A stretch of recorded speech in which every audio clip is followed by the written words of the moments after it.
What do you want to talk about? You're leading this, you dip. I don't have anything written down. Oh my gosh. Oh my God. I didn't think we were actually going to do it. Oh.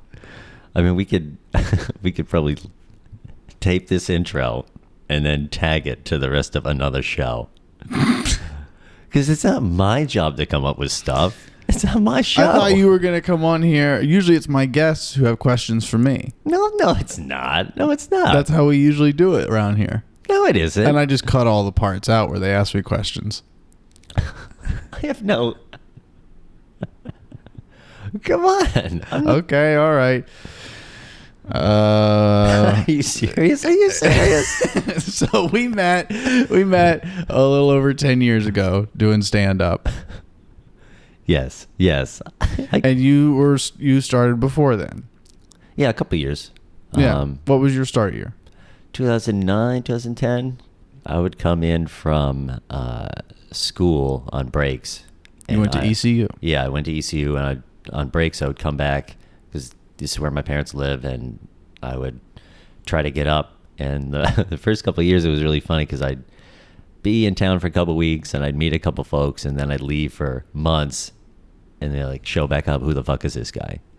Which is something I learned over time, and which I still hold very near, is like, if you're somebody who just shows up for a couple weeks or a couple months and then leaves town, I don't greatly appreciate that.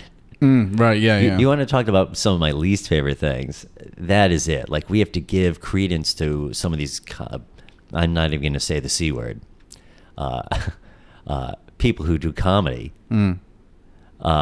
Credence because they are on stage and then they leave for 4 months and then they come back for 2 weeks. Be here, be a part of the scene. And I was so eager to get out of school and just be immersed in the scene. And ever since then, that's why I like our town. You can really immerse yourself in a comedy scene here. If you choose to. But, some people like, oh yeah, I'm going to go back to home for a couple weeks, or I'm going to go like skiing in Vail, and then I'm going to come back and do some comedy. Like, it's like a throw off thing. Like, oh, I'm going to go back to Panama. Like, I know a guy who, came in from Panama, just kicking his shoes off, kicking the sand around on his feet. And now he's back doing comedy, but he'll leave in like probably a year. But we all have to glad hand for these folks, and I just want people who are here and who want to endure the experience. Right. You want a committed pool of people. Like, where you been? Oh yeah, I've been in Ohio for like a couple of years. Well, okay. And then now we're throwing them on. I just or if they're really new but they get some kind of easy treatment or easy access, like, dang. Yeah, I think that makes the most sense about that frustration. It's like, I don't care if people are, showing up, once in a blue moon to pop on stage and try it out if that's what they want to do. But I can get it being frustrating when those folks that pop up like once or twice a year and have been on stage enough times to count on two hands are getting significant gigs.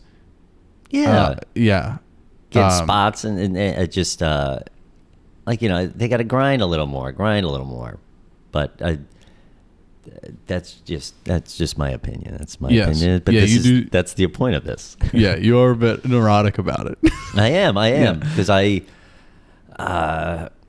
don't know. We all created this, or a few of us, you, me, and a few of us created what this is, so people can have access like this, so people can come and go, and are in a pretty happy scene, a pretty positive scene, and we've cultivated that and kept that up for numerous years and numerous generations of comics, and to see some folks kind of just come and go as just like a way station.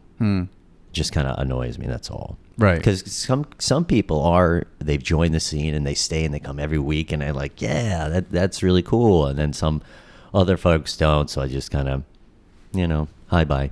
Yeah. Yeah. So you were in college when you started. Yeah. Do you remember what like the thought process of why you were going to go do stand up for the first time? What made you want to do it? Well, I always kind of liked stand up. I always watched it. Kind of wanted to try it. Obviously, oh yeah, you're funny, or your friends would tell you you're funny or jokey. I did not get on the radio station in school because my GPA tanked. And then I brought it up, but get behind the 8 ball. So I wanted to do something, and when I came back, the Brown Coat was doing open mic, and that's when I tried out stand up, and I got a couple chuckles the first time, and I was like, oh my god, this is insane. And I was in it ever since. Excuse me. And then I do time in Greenville. Like, I remember this guy one time, like a horror story. I'm in Greenville, and I got the one time, like, you get all your friends to go to your show. Mm-hmm.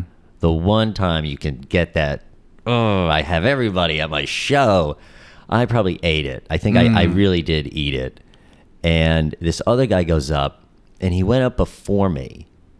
And I remember him, like, kind of killing with this bit where he went up and he starts talking about, like, he had a surgery. And he had a surgery to be good at sports. But he only got it on one arm. And he wanted to be a basketball player. But he only got the surgery on one arm. And he rips off his shirt. And he painted his arm brown. And he said he had a black guy's arm to shoot with. And it was just like the dumbest fucking thing. Wow.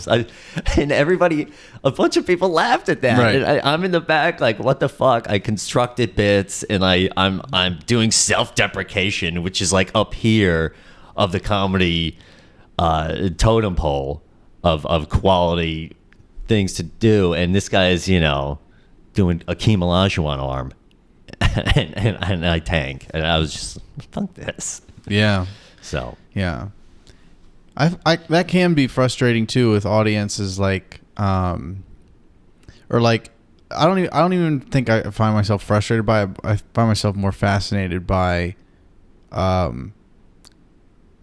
like, sometimes in order to do well with an audience, you have to dumb it down, or honestly, like, make it more watered down. And I remember Timmy giving me a compliment after, like, remember we were doing, like, showcases at Fibbers a long time ago? Fibbers. Oh, my freaking God. Yeah. Fibbers, dude. Where was Fibbers? I can't remember.